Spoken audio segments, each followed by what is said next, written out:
on!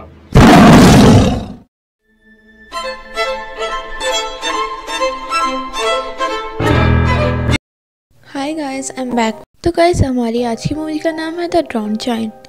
ये एक giant के बारे में जो किसी तरह एक बीच पर आ जाता है। मूवी स्टार्ट होती है और हमें 3 साइंटिस्ट को दिखाया जाता है। इन साइंटिस्ट में से एक का नाम होता है स्टीवन, और स्टीवन ही हमें इस पूरी कहानी को बताएगा।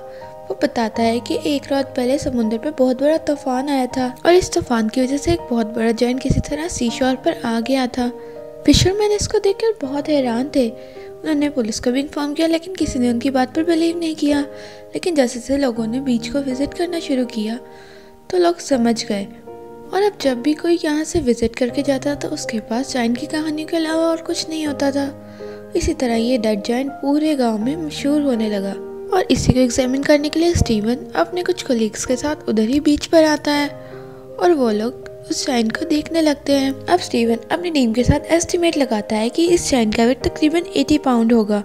इधर स्टीवन बोलता है कि जायंट्स की एज का अंदाज़ा लगाना बहुत मुश्किल है, लेकिन यहाँ पर वो उसके नोज और लिप्स को देखकर अंदाज़ा लगाता है कि एक यंग जायंट था।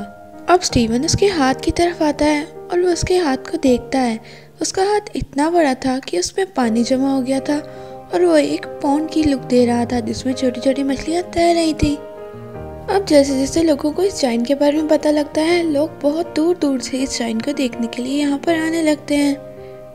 एक दिन जब स्टीवन और उसकी टीम वहाँ पर आई होती है तो स्टीवन की एक कॉलीग उस जायंट के ऊपर चढ़ जाती है और ऊंची आवाज़ में लोगों को बताने लगती है कि ये बिल्कुल सेफ है, तुम सब लोग इसके ऊपर आ सकते हो। और ये सारे लोग एक्साइटमेंट में उस जायंट के ऊपर चढ़ने लगते हैं और इस सबको बहुत इंजॉय कर रहे होते हैं। कोई उस पर खेल रहा होता है तो कोई उस पर कूद रहा होता है, मगर स्टीवन उसकी बॉडी को टच तक नहीं करता। स्टीवन के ही कुछ कोलीग्स उस जायंट के ऊपर नोट्स बना रहे थे। अब वक्त के साथ साथ वहाँ उसके पास लोगों का रश कम होने लगता है क्योंकि लोग अपने अपने घर जाने लगते हैं। स्टीवन 3 दिन के बाद फिर से उस जगह आता है और वो चाहता था कि वो जायंट के बारे में मज़ीद रिसर्च करे क्योंकि अब उसका इंटरेस्ट बढ़ गया था। स्टीवन जायंट के ऊपर रिसर्च इसलिए करना चाहता था क्योंकि उसको ऐसा लगता था कि बाकी जिंदा रहने वाले लोगों से ज़्यादा जिंदा है। स्टीवन देखता है कि वहाँ पर कुछ बच्चे उस पर स्लाइड ले रहे हैं और कुछ लोग तो उसको काटने की तैयारी कर रहे हैं। स्टीवन को ये सब देखकर बहुत दुख होता है कि लोग ऐसा कैसे कर सकते हैं जबकि वो भी उनके जैसा एक इंसान है। अब स्टीवन उसकी बॉडी के पास जाता है और वो देखता है कि वो बहुत अजीब होती जा रही है और उसमें से यंग लुक खत्म होती जा रही है। वो एक लड़की को देखता है जिसके कान का से सोफा यूज कर रही है।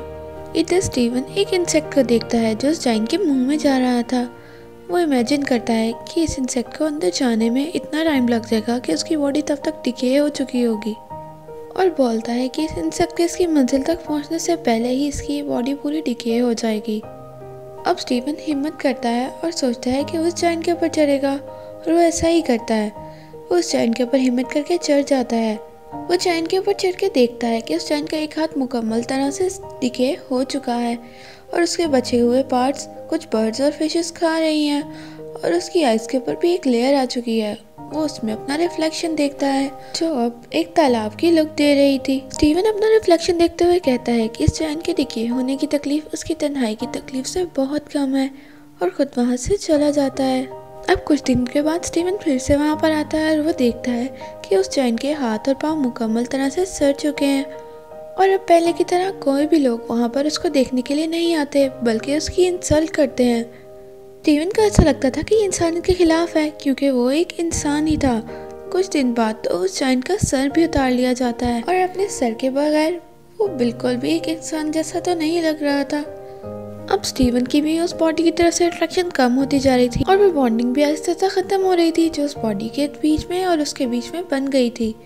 अब काफ़ी दिनों तक स्टीवन उस जगह पर नहीं आता, लेकिन जब वो हफ्तों बाद वहाँ पर आता है तो वो देखता है कि अब उसके पास कुछ भी ऐसा नहीं बचा जिसकी वजह से वो इंसान लगे, और यहाँ उसके डिके कट के अलावा और कुछ नहीं होता। अब लोगों का भी इस जायंट में से इंटरेस्ट खत्म होता जा रहा था।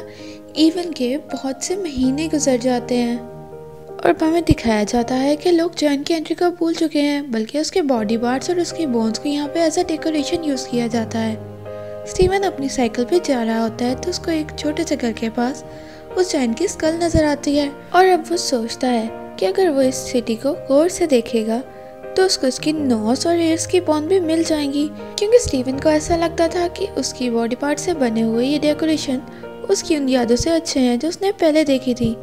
अब साइंटिस्ट कहते थे कि जिसने उस जॉइंट को देखा था वो इसको एक मॉन्स्टर ही समझते थे जो अब मर चुका था, लेकिन स्टीवन के लिए वो अब भी जिंदा था और वो अक्सर उसको अपने ड्रीम्स में देखा करता था कि वो उसके शहर के पास से गुजर रहा है और अपनी बॉन्ड इकट्ठी कर रहा है। अब ये मूवी हमें एक डीप मैसेज देती है, जिसके थ्रू वो हमें बताती है कि किस तरह एक इंसान दुनिया में आता है और कितना कुछ करता है, लोग उसको कितना प्यार करते हैं और उससे कितना अट्रैक्टेड होते हैं, लेकिन कुछ ही अरसे बाद जब वो मर जाता है तो लोग उसको भूल जाते हैं, इवन कि उसकी यादों को भी मिटा देते हैं। जिस तरह इस जाइन के साथ हुआ कि पहले वो लोगों की अट्रैक्शन का इतना ज़्यादा जरिया बना, लेकिन आहिस्ता आहिस्ता लोग उसको भूल गए। और यही इंसान की औकात और उसकी ज़िंदगी का सच है कि ना तो वो खुद अपनी मर्जी से दुनिया में आता है और ना ही अपनी मर्जी से दुनिया में जाता है, और उसके जाते ही लोग उसको किस तरह भुला देते हैं। और गाइस इसी लेसन के साथ इस मूवी की एंडिंग हो जाती है। तो गाइस कैसी लगी आपको ये वीडियो? अगर आपको ये वीडियो अच्छी लगी हो तो हमारी वीडियो को लाइक कर दें और हमारे चैनल को सब्सक्राइब। अभी के लिए गुड बाय।